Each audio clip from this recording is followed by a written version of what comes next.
I thought retirement would feel loud, celebrations, freedom, relief. Instead, it went quiet, not peaceful at first, just quiet. And no one warned me about that part. I retired at 68. I had worked for 43 years. Same field, same rhythm, same alarm clock.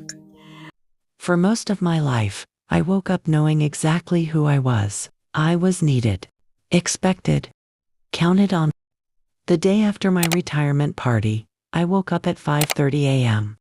Out of habit. The house was dark. No emails waiting. No meetings to prepare for. No reason to rush. And that's when I heard it. Silence. Not the peaceful kind, the kind that makes you realize something has ended.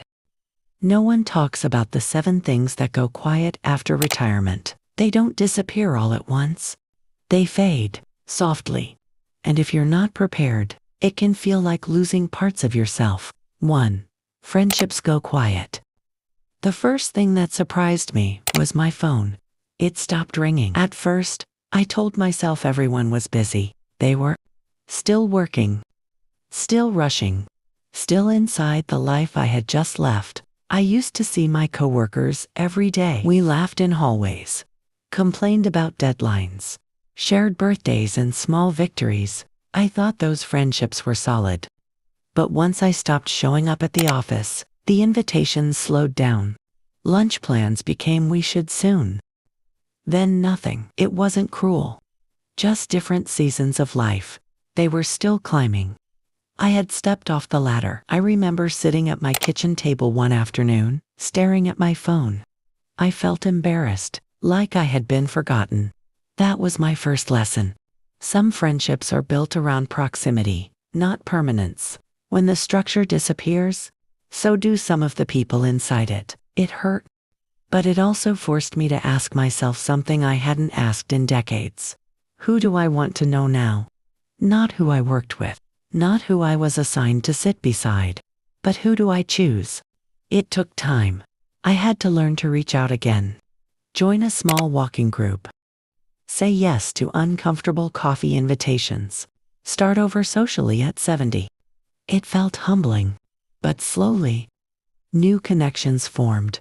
Quieter ones, deeper ones, with people who understood afternoons that had no deadlines.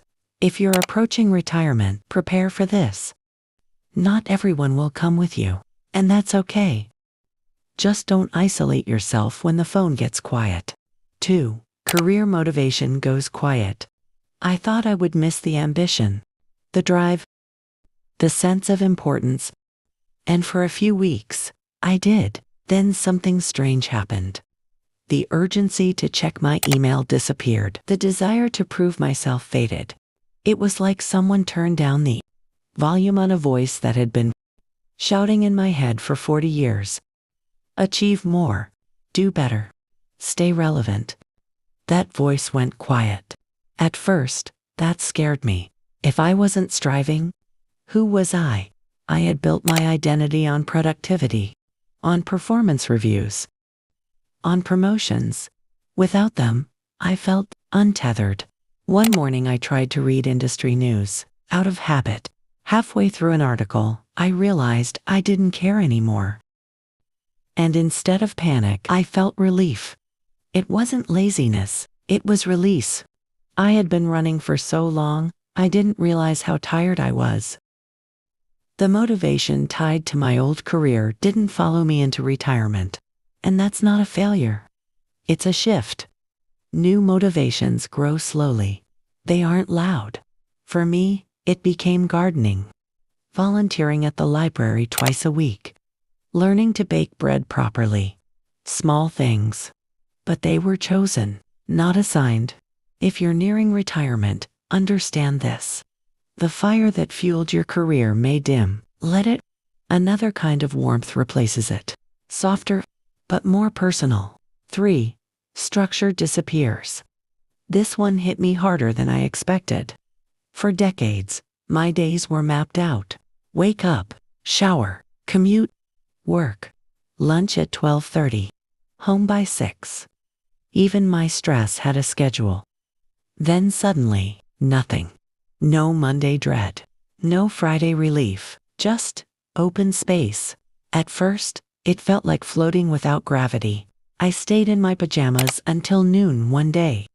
Not because I was depressed, but because no one was waiting for me, and that freedom felt strange. Too much choice can be paralyzing.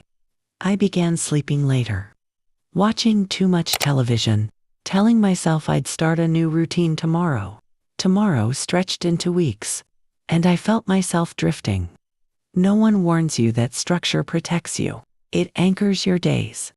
Without it, time becomes slippery. You look up and wonder where the month went. The shift from rigid structure to complete freedom requires intention. I had to build a new rhythm. Morning walks, breakfast at the same time, designated days for errands, creative afternoons. It sounds simple, but it saved me. Retirement doesn't mean abandoning structure. It means designing your own, and that takes effort. Gentle effort. 4. Ambition softens. This one surprised me the most. My ambition didn't disappear, it changed shape. I used to measure success in promotions and raises. Now, success is a quiet morning with no anxiety. Success is my granddaughter asking for my advice. Success is finishing a book and actually remembering it. My ambition softened from outward achievement to inward peace. And I wish I had understood that sooner, because I sacrificed moments chasing titles that don't matter now. If you are still in the middle of your working life, pause sometimes. Ask yourself, what are you climbing toward? And will it matter when the noise fades? 5. Urgency vanishes. For most of my adult life, everything felt urgent. Deadlines, phone calls, appointments, replies that had to be sent right away. My nervous system lived in a constant state of hurry. Even on weekends, I rushed. Grocery shopping was efficient. Vacations were scheduled. Rest had an end time. After retirement, the urgency dissolved. At first, it made me uneasy. I would sit with my coffee in the morning and feel like I was forgetting something. Like there was an email I hadn't answered. A meeting I was late for. But there wasn't. The world kept moving. Without me, that realization was humbling and freeing. I began walking slower. Not on purpose. It just happened. I noticed trees I had driven past for 20 years. I tasted my food instead of finishing it quickly. I stopped checking the clock every hour. The constant internal pressure to hurry went quiet. And underneath it, there was calm. If you are still in the middle of your busy years, you may not even realize how tightly wound you are. You call it responsibility. But often, it is habit. When the urgency fades, you meet yourself again. Not the rushed version. The real one. 6. External pressure dissolves. There is a pressure you carry when you work. To perform, to stay sharp, to prove you still belong. Even in my 60s, I felt it.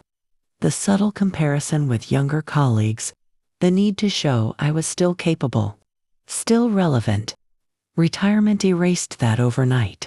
No performance reviews, no evaluations, no subtle competition, no one measuring me. I didn't realize how heavy that weight was until it lifted. The first time I made a mistake after retiring, it didn't matter. I forgot an appointment. I laughed. Before, I would have felt ashamed. Retirement removes the audience. And without an audience, something beautiful happens. You stop performing. You begin living. But there is a shadow side. Without external pressure, motivation can fade if you aren't careful. No one is pushing you anymore. You must gently push yourself. To stay curious, to stay engaged, to keep learning. Freedom requires responsibility. Not to others.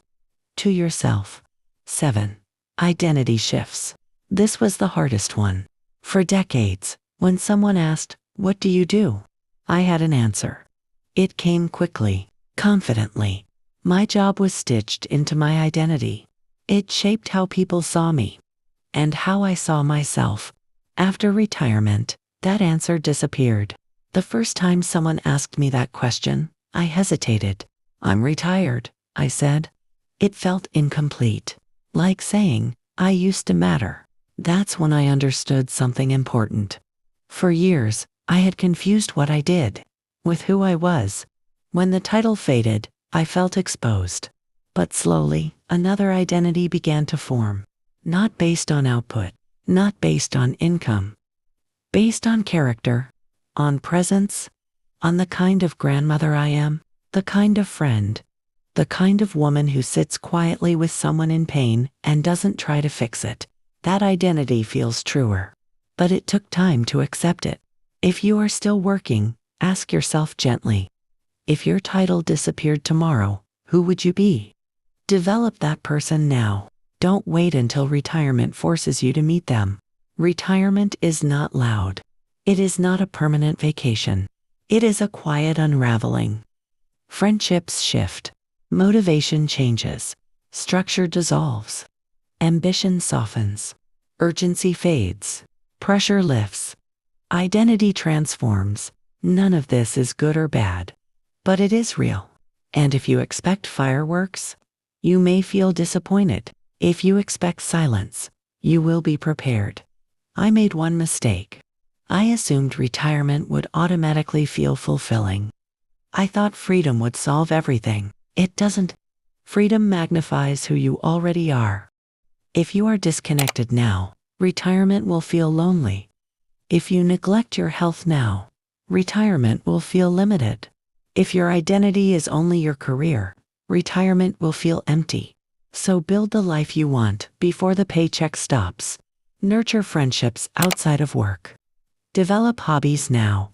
Take care of your body now. Learn who you are beyond your title. Because one day, the noise will fade, and you will be left with yourself. That can be peaceful, or it can be frightening. The difference is preparation. I don't regret retiring. I regret waiting so long to understand what truly mattered. Time is not loud when it leaves. It slips away quietly, just like these 7 things. So listen carefully to your life now, before it goes quiet. And when it does, make sure the silence feels like peace, not loss. If this spoke to you, don't ignore that feeling. Subscribe, not for noise, but for quiet conversations like this. And before you go, tell me in the comments, what part of your life is starting to go quiet? I read every one. One day, the noise will fade for you too. I hope when it does, you recognize the person sitting in the quiet,